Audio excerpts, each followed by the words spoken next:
كتب على الذين من قبلكم لعلكم تتقون صدق الله مولانا العظيم. محبت کے ساتھ پڑھ لیجیے الصلاۃ والسلام علیک یا سیدی یا رسول اللہ، الصلاۃ والسلام علیک یا سیدی یا حبیب اللہ، الصلاۃ والسلام علیک یا سیدی یا شفیع المذنبین وعلی آلک واصحابک یا رحمۃ للعالمین۔ اللہ تبارک و تعالیٰ کا بے حد و بے حساب احسان ہے کہ اس رب ذوالجلال نے ایک مرتبہ پھر ہم سب کو رمضان المبارک کی بابرکت گھڑیاں عطا فرمائی۔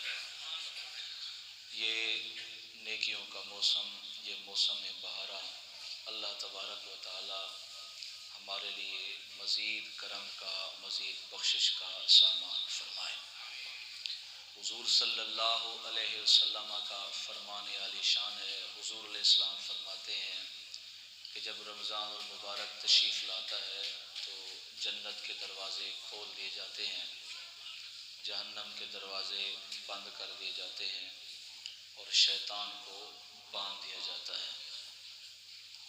حضور علیہ السلام ارشاد فرماتے ہیں کہ جس شخص نے من صام رمضان ایمانا و احتسابا، جس شخص نے رمضان المبارک کا روزہ رکھا ایمان کے ساتھ، احتساب کے ساتھ، احتساب کا مطلب ہے کہ روزہ رکھنے کے بعد پھر اس روزے کی پاسداری کی، یعنی صرف کھانے پینے سے نہیں بچا، روزے کو بد نگاہی سے بچایا، روزے کو حسد سے بچایا، روزے کو غیبت سے بچایا، تو حضور علیہ السلام فرماتے ہیں غفر له ما تقدم من ذنبه، اللہ تبارک و تعالی ایک روزے کی برکت سے پچھلے سارے کے سارے گناہوں کو معاف فرما دیتا ہے۔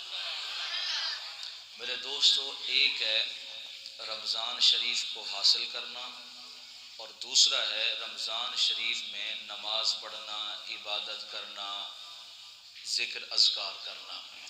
یہ دونوں الگ الگ چیزیں ہیں۔ پہلے ہم یہ سمجھیں گے کہ رمضان کو حاصل کرنا کتنی بڑی عبادت ہے، اور یہ جو ہم سمجھیں گے اپنے مفہوم کے لیے نہیں بلکہ آپ حضرات کو نبی کریم صلی اللہ علیہ وسلم کی حدیث مبارکہ سے سمجھائیں گے۔ نبی کریم علیہ السلام کا ارشاد گرامی ہے، نسائی شریف اور ابن ماجہ شریف کے اندر ہے۔ نبی کریم علیہ السلام کے ایک صحابی ہیں، ان کا نام ہے حضرت طلحہ بن عبید اللہ رضی اللہ تعالیٰ عنہ۔ آپ فرماتے ہیں کہ میں حضور کی بارگاہ میں حاضر تھا، دو شخص آئے نبی کریم علیہ السلام کی بارگاہ میں، غیر مسلم تھے، آتے ہی عرض کرتے ہیں اے اللہ کے نبی، ہم آپ کے ہاتھ پہ اسلام لانا چاہتے ہیں۔ نبی کریم علیہ السلام نے اسلام کی دعوت دی، انہوں نے اسلام کو قبول کیا۔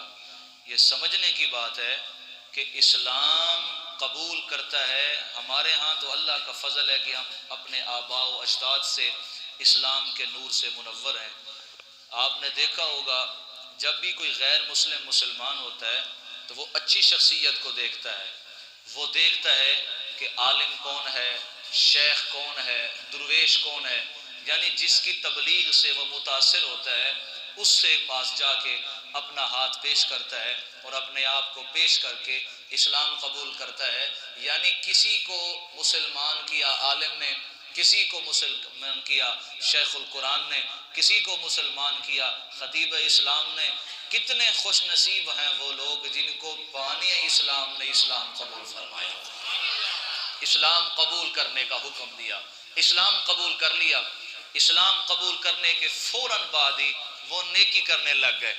ان دونوں میں سے ایک جو صحابی تھا وہ نیکی کے اندر سبقت کرنے والا تھا، نیکی کے اندر بڑا فاسٹ تھا، نیکی کے اندر بڑی سبقت کرتا تھا، جلدی کرتا تھا، یعنی کہیں سے بھی نیکی کا پیغام ملتا تو فوراً اس نیکی کو کرنے کے لیے چلا جاتا، یعنی نیکی کے اندر وہ جلدی کرتا تھا۔ نبی پاک صلی اللہ علیہ وسلم کا پہلا صحابی نیکی کے اندر اتنا جلدی کرنے والا تھا۔ کچھ عرصہ گزرا، نبی پاک صلی اللہ تعالی علیہ وآلہ وسلم نے جہاد کا پیغام بھیجا، آؤ جہاد کرنے کے لیے جائیں۔ جہاد کرنے کے لیے گیا، وہ جو نیکی کے اندر جلدی کرتا تھا، اسلام کے لیے جہاد کرنے کے لیے گیا، کافر نے تلوار ماری، اللہ کی بارگاہ میں پہنچ گیا، شہید ہو گیا۔ یاد رکھیں نبی کریم علیہ السلام کا ارشاد ہے کہ شہید کے جسم کے خون کا پہلا قطرہ زمین پہ بعد میں گرتا ہے، اللہ رب العالمین اس کی بخشش پہلے فرما دیتا ہے۔ شہید کا بڑا مقام ہے۔ نبی کریم علیہ السلام کا یہ صحابی، اس کے دو ورائٹیاں تھی، اس کے اندر دو کوالٹیاں تھی۔ پہلی کوالٹی کیا تھی کہ نیکی کے اندر جلدی کرتا تھا، دوسری کوالٹی کیا تھی کہ اسلام کے نام پہ شہید ہو گیا۔ جو دوسرا تھا ایک سال بعد فوت ہو گیا، یعنی پہلا جو نیکی کے اندر جلدی کرتا تھا اور شہید ہو گیا، اور جو دوسرا تھا وہ نیکی کے اندر زیادہ جلدی نہیں کرتا تھا، شہید بھی نہیں ہوا، اللہ کی رضا پہ فوت ہو گیا۔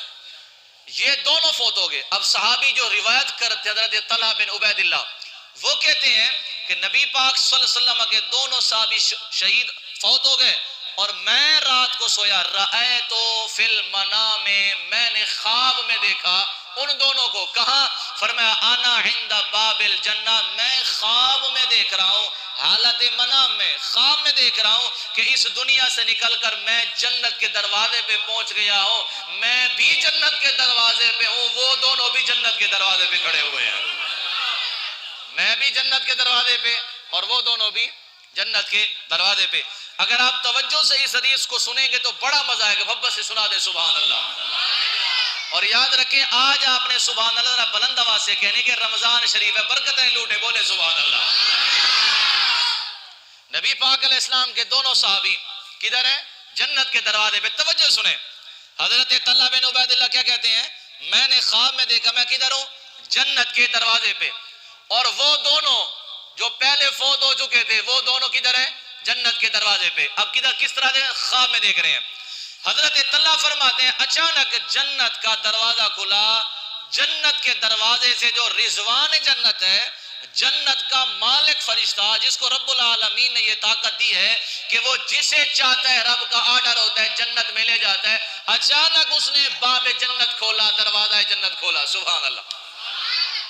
کیا کیا اس نے پھر؟ فرمایا وہ دونوں کھڑے تھے، وہ جو بعد میں فوت ہوا تھا، کون جی؟ جو بعد میں فوت ہوا تھا، یعنی جو نیکی کے اندر جلدی کرنے والا نہیں تھا، جو شہید نہیں ہوا تھا، اس کو بلایا اور فرمایا پہلے آپ جنت میں آ جاؤ، سبحان اللہ۔ اس دوسرے کو جنت میں لے گیا۔ حضرت طلحہ فرماتے ہیں میں دیکھ رہا تھا، پھر کیا ہوا؟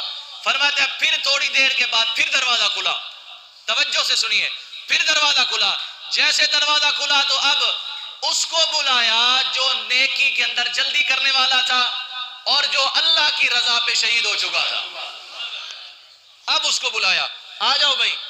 پہلے اس کو بلایا جو نیکی کے اندر جلدی کرنے والا نہیں تھا، جو شہید نہیں ہوا تھا، اس کو جنت میں بلایا۔ دوسری مرتبہ اس کو بلایا جو نیکی کے اندر جلدی کرنے والا تھا، سبقت کرنے والا تھا اور شہید ہوا تھا۔ فرماتے ہیں میں دیکھ رہا ہوں، پھر تیسری مرتبہ پھر دروازہ کھلا۔ اب اس جملے پہ آپ نے سبحان اللہ پیار سے مجھے سنانی ہے۔ فرماتے ہیں پھر تیسری مرتبہ دروازہ کھلا تو فرمایا ارجع یا طلحہ بن عبید اللہ، فرمایا اے طلحہ بن عبید اللہ آپ واپس چلے جاؤ، ابھی آپ کا داخلہ نہیں ہونا، آپ بعد میں مرو گے پھر جنت میں آؤ گے۔ تھوڑا سبحان اللہ سنا دیں، ارجع آپ لوٹ جاؤ۔ فرماتے ہیں کیوں؟ اس لیے کہ وہ تو پہلے دونوں فوت ہو چکے تھے، اس لیے وہ جنت میں جا رہے، میں فوت نہیں ہوا تھا، مرا نہیں تھا، اس لیے مجھے کہا کہ آپ دنیا میں واپس چلے جاؤ۔ تو آپ جب فوت ہوں گے، فوت ہونے کے بعد پھر آپ کو جنت میں جگہ ملے گی۔ معلوم ہوا نبی کا صحابی مرنے کے بعد جنت کا حقدار ہوتا ہے، سبحان اللہ۔ سن لیا آپ نے یہاں تک؟ فرماتے ہیں صبح ہو گئی، یہ خواب دیکھا، صبح ہو گئی۔ جیسے صبح ہوئی نا جی، حضرت طلحہ فرماتے ہیں میں نے اپنے بیلی کو بتایا، دوست کو بتایا، سجن کو بتایا، صحابہ کو بتایا، یار میں نے رات خواب دیکھا، عجیب خواب ہے۔ بھئی کیا خواب ہے؟ فرمایا جو نیکی کے اندر جلدی کرتا تھا، جو شہید ہوا وہ بعد میں جنت میں جا رہا ہے، اور جو نیکی کے اندر جلدی نہیں کرتا تھا، شہید بھی نہیں ہوا اور سال بعد فوت ہوا، وہ پہلے جنت میں جا رہا ہے۔ فرماتے ہیں میں نے ایک کو بتایا، اس نے دوسرے کو بتایا، بات چلتی چلتی خود نبی کریم علیہ السلام تک پہنچ گئی۔ سرکار نے فرمایا طلحہ کو بلاؤ۔ حضرت طلحہ بن عبید اللہ حضور کی بارگاہ میں، اے طلحہ میں نے سنا ہے کہ آپ کو کوئی خواب آیا ہے۔ جی یا رسول اللہ خواب آیا ہے۔ قربان جائے نبی کریم علیہ السلام کی محبت میں۔ فرمایا طلحہ پھر خواب آپ سناؤ، تعبیر مصطفیٰ ارشاد فرماتے ہیں سبحان اللہ۔ خواب دیکھنے پہ بھی سبحان اللہ، خواب سنانے پہ بھی سبحان اللہ، خواب دیکھنے والے تیرے اوپر بھی کروڑوں سلام، اے مصطفیٰ آپ کے اوپر بھی لاکھوں نہیں کروڑوں سلام ہو۔ نبی کریم صلی اللہ تعالی علیہ وسلم نے فرمایا خواب سناؤ۔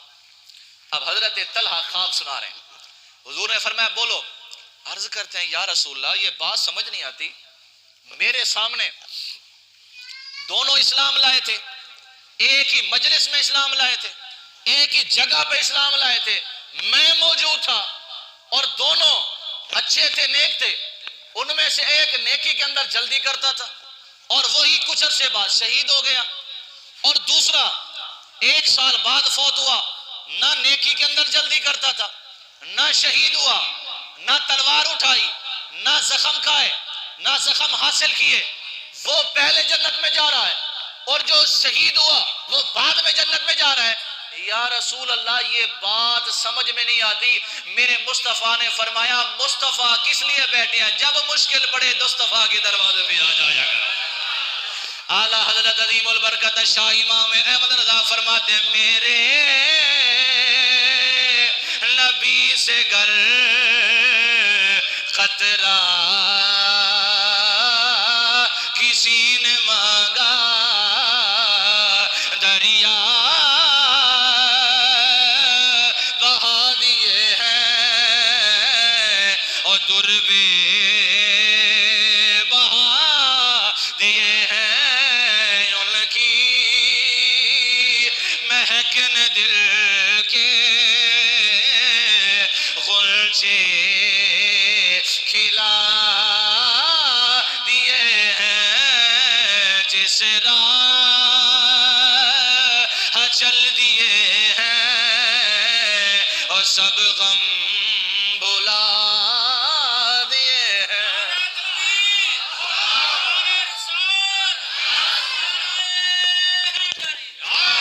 نبی پاک صلی اللہ علیہ وسلم فرمایا میں بتاتا ہوں۔ عرض کی یا رسول اللہ، ارشاد فرمائے۔ سوال کیا تھا؟ بے جو زیادہ نیکی کرنے والا اور شہادت کے مرتبے میں فیض ہونے والا وہ بعد میں جنت میں جا رہا ہے، اور جس کو شہادت نہیں ملی اور زیادہ نیکیاں بھی نہیں کرنے والا تھا وہ بعد میں فوت ہوا، وہ جنت میں پہلے جا رہا ہے۔ میرے نبی نے سوال کیا، فرمایا میرے صحابہ بتاؤ اس نے سال بعد زندہ رہا کہ نہیں؟ جی یا رسول اللہ اس کے مرنے کے بعد، اس کے شہید ہونے کے بعد 1 سال تک زندہ رہا۔ میرے نبی نے فرمایا پھر یہ بتاؤ اس نے رمضان کا مہینہ پایا تھا کہ نہیں پایا تھا؟ سبحان اللہ سبحان اللہ۔ اکیلا مجھے روزہ نہیں لگتے، آپ کو بھی روزہ، اونچا بولے سبحان اللہ۔ جو روزہ نہیں رکھا اس کے لیے معافی، جو روزے دار ہے وہ تو سبحان اللہ کہہ دے نا سبحان اللہ۔ میرے نبی نے کیا فرمایا؟ یہ بتاؤ اس نے 1 سال بعد شہید ہونے کے بعد 1 سال تک زندہ رہا؟ جی یا رسول اللہ زندہ رہا۔ پھر میرے نبی نے فرمایا من ادرک شہر رمضان، کیا اس شخص نے رمضان کے مہینے کو پایا کہ نہیں پایا؟ عرض کی نعم یا رسول اللہ، جی ہاں وہ جو سال بعد زندہ رہا اس نے رمضان کا مہینہ پایا تھا۔ میرے نبی نے فرمایا یہی تو وجہ ہے جو شہید ہوا وہ بعد میں جا رہا ہے، جس نے رمضان پایا وہ پہلے جنت میں جا رہا ہے۔ سمجھ آ رہی ہے کہ نہیں آ رہی ہے؟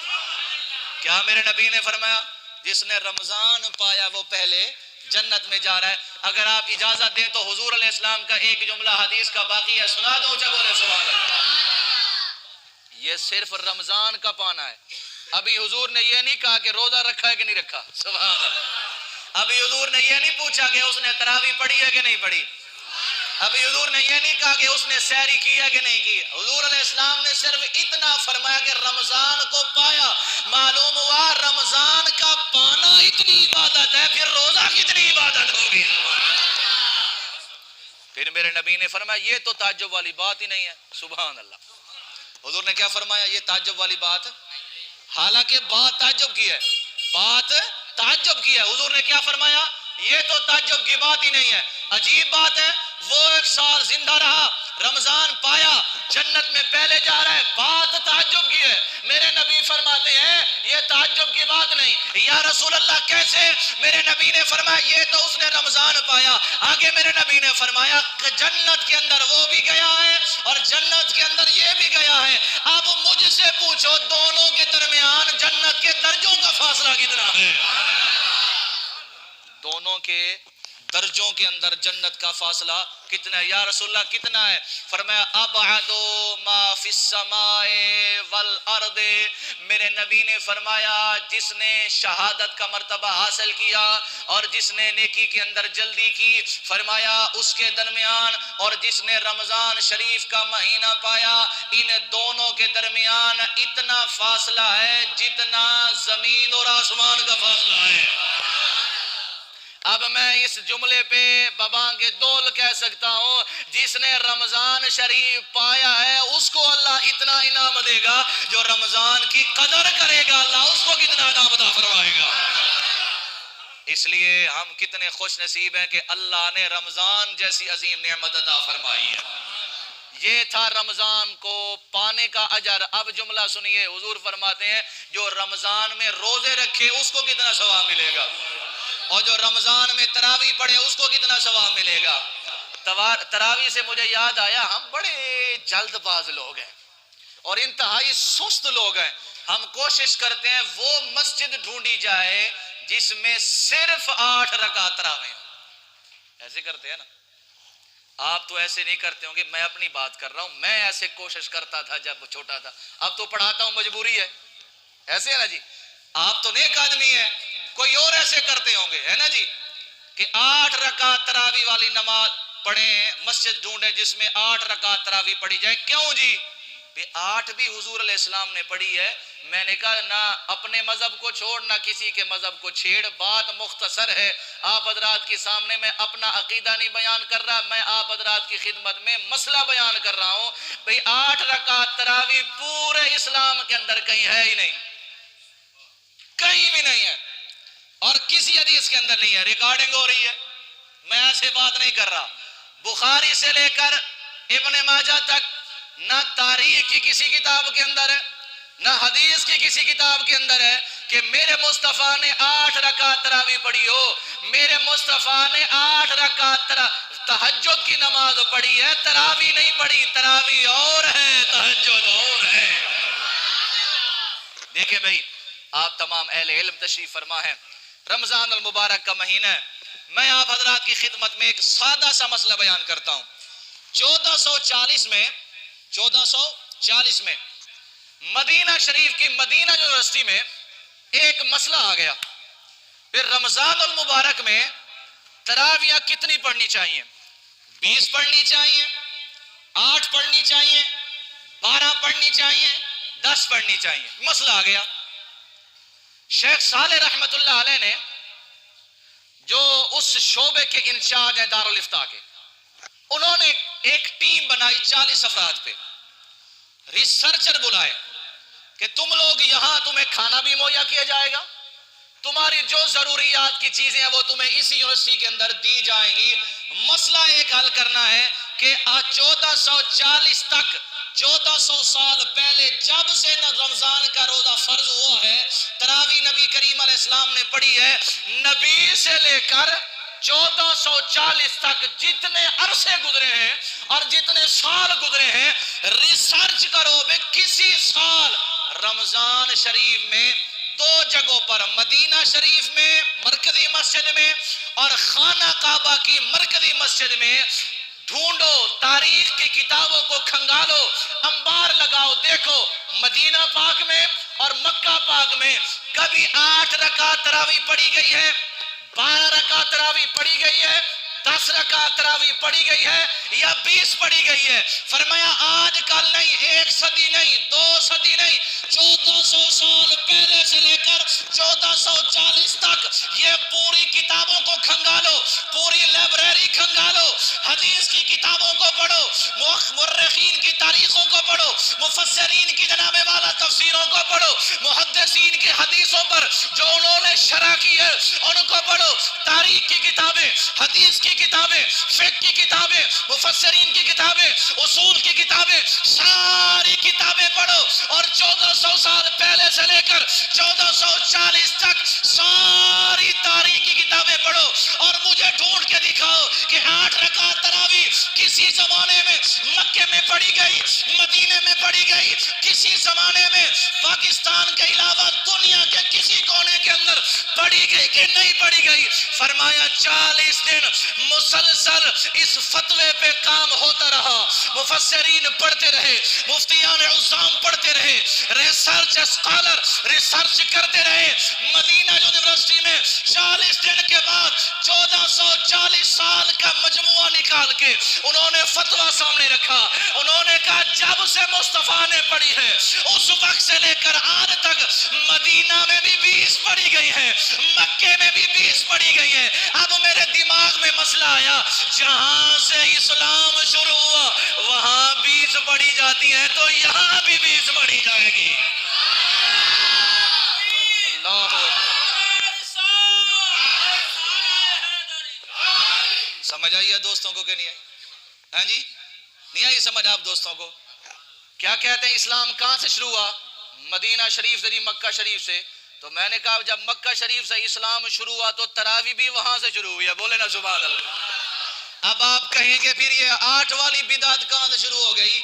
یہ پاکستان سے شروع ہوئی ہے، بولے سبحان اللہ۔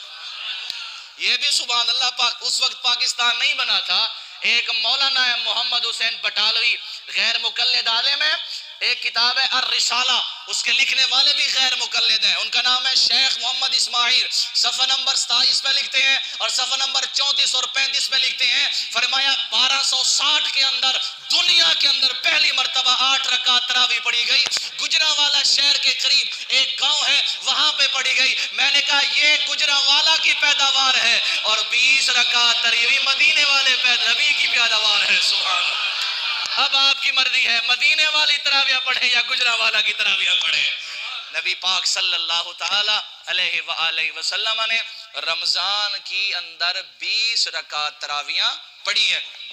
ایک آخری سوال، اس کا جواب 2 منٹ دے سکتے ہیں نا آپ حضرات کی نہیں دے سکتے؟ پھر آپ یہ کہتے ہیں بھئی نبی کریم علیہ السلام نے تو نہیں پڑھی، آپ کیوں پڑھتے ہیں؟ بھئی مطالعہ کریں، اپنے ذہن کو کچھ علمی کتابی بنائیں۔ نبی پاک علیہ السلام نے پڑھی ہے، حضور علیہ السلام 23 رمضان المبارک کی رات کو بار تشریف لائے اور حضور علیہ السلام نے 20 رکعت تراویح پڑھی۔ 24 رمضان شریف کی رات کو نبی کریم علیہ السلام گھر تشریف لے گئے، بار تشریف نہیں لائے، صحابہ کرام باہر انتظار میں بیٹھے رہے۔ پھر نبی کریم علیہ السلام 25 کو تشریف لائے، دوسری مرتبہ 20 رکعت تراویح پڑھی۔ پھر صحابہ کرام 26 کی رات کو انتظار میں رہے، حضور علیہ السلام باہر تشریف نہیں لائے۔ پھر نبی کریم علیہ السلام 27ویں کی شب کو نبی کریم علیہ السلام باہر تشریف لائے۔ صحابہ کرام نے عرض کی یا رسول اللہ ہم کل بھی آپ کا انتظار کر رہے تھے کہ آپ تشریف لائیں گے اور آپ ہمیں نماز جو اس 2 رات پہلے عطا فرمائی تھی 20 رکعت تراویح آپ ہمیں قرآن پڑھیں گے، ہمیں سنائیں گے، تو ہم بھی آپ کے انتظار میں کھڑے۔ نبی کریم نے فرمایا میں سن رہا تھا تم باہر یہی الفاظ ادا کر رہے تھے، انی خشیت ان تفرض علیکم، میں اس لیے تمہارے پاس نہیں نکل کے آیا، مجھے ڈر تھا کہ کہیں اللہ رب العالمین وحی کے ذریعے سے اس تراویح کی نماز کو تمہارے اوپر فرض نہ کر دے، اس ڈر اور خوف کی وجہ سے کہ تم تو پہلے 5 نہیں پڑھ سکتے کہ 20 اور کیسے پڑھو گے۔ حضور نے ہمارے لیے آسانی پیدا کرتے ہوئے فرمایا میں اس لیے دوبارہ نہیں آیا کہ کہیں تمہارے اوپر تراویح کی نماز فرض نہ کر دی جائے، اس لیے نہیں آیا۔ مصطفیٰ کریم علیہ السلام کا زمانہ گزرا، حضرت سیدنا ابو بکر کا زمانہ آیا، 2 سال کچھ ماہ نبی کریم علیہ السلام کے صحابی حضرت ابو بکر صدیق نے بھی جماعت کے ساتھ تراویح نہیں پڑھی اور نہ ہی پڑھنے کا حکم دیا۔ حضرت سیدنا عمر فاروق رضی اللہ تعالی عنہ کا زمانہ آیا، نبی کریم علیہ السلام کے اس پہلے اپنا دوسرے صحابی کی خلافت کا پہلا سال تھا، رمضان المبارک کا مہینہ آیا، حضرت حضرت سیدنا عمر فاروق مسجد میں تشریف لائے. مسجد نبی شریف میں دیکھا ایک صحابی وہاں نماز پڑھ رہا ہے, ایک صحابی وہاں نماز پڑھ رہا ہے, کوئی اکیلا کہاں کہاں الگ الگ مقام پہ کھڑے ہو کے نماز پڑھ رہے ہیں. حضرت عمر فاروق نے حضرت ابی ابن کعب کو بلایا, فرمایا ابی اس مصلی مصطفیٰ پہ کھڑے ہو جاؤ, میں امیر المومنین تمہیں حکم دیتا ہوں کھڑے ہو جاؤ, اور سارے صحابہ کو 20 رکعت تراویح بھی پڑھاؤ اور اس تراویح کے اندر اللہ کا قرآن بھی سناؤ.